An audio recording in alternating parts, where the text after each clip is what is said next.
Lewis Hamilton and Charles Leclerc's disqualification at the Chinese Grand Prix was already one of the biggest shocks of the season.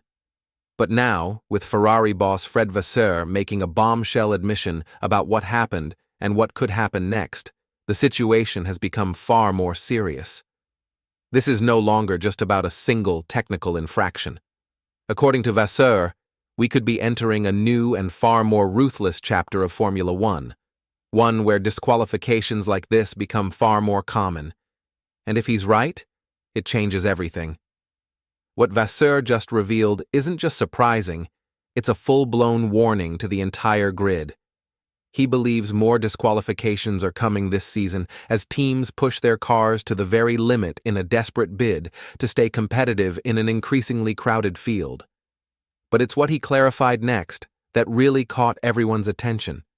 Vasseur was clear to separate what happened to Ferrari from something far more controversial. He said teams need to distinguish between being disqualified for taking risks and being disqualified because someone is cheating. One is part of the sport, the other is not.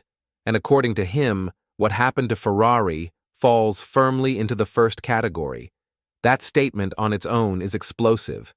So if you're wondering what this means for Ferrari, for Hamilton, for Leclerc, and for the title fight itself, make sure to like this video, subscribe to the channel, and turn on all notifications because we're about to break down exactly what Vasseur just admitted and why it could change the course of the entire 2025 Formula One season. Stay until the very end. You won't want to miss a single detail. Let's start with the actual disqualifications. At the Chinese Grand Prix, Hamilton and Leclerc finished 6th and 4th respectively, but within hours, both drivers had their results wiped from the record books. The reason? 2 separate technical infringements. Hamilton's car failed a post-race floor inspection due to excessive plank wear. The thickness of the plank had dropped below the minimum allowed. Meanwhile, Leclerc's car came in under the minimum weight limit after the team changed his front wing and reweighed the car post-race. 2 different infractions, but the result was the same.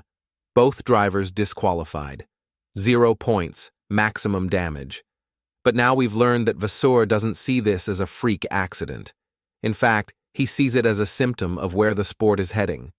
The competition at the front is now so tight, with Red Bull, Ferrari, McLaren, and even Mercedes fighting for podiums, that teams are being forced to push every limit.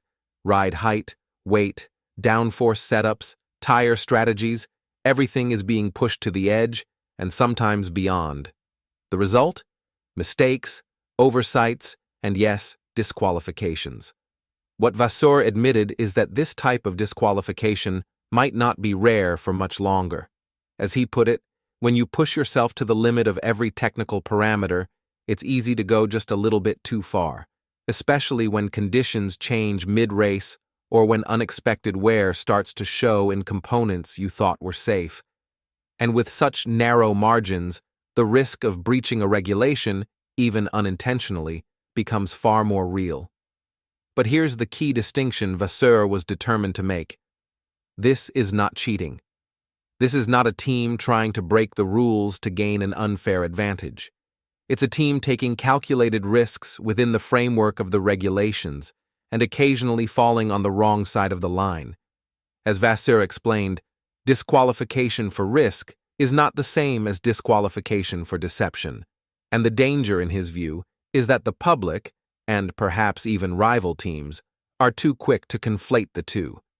From a Ferrari perspective, this admission is both reassuring and concerning. On one hand, it shows that the team is still willing to push hard to find performance. They're not playing it safe.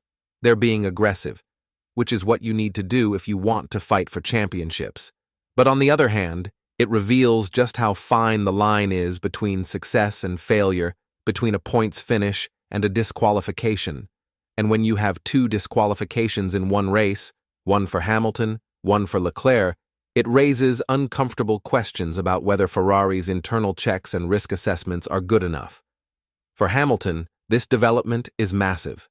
He came to Ferrari to fight for a record 8th world title. That mission demands not just pace, but consistency and clean weekends.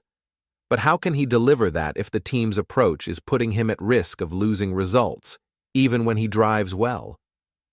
The Chinese Grand Prix was a strong drive from Hamilton. He overcame early pace issues, followed team orders, and brought the car home in 6th, only for a post-race inspection to erase all of it.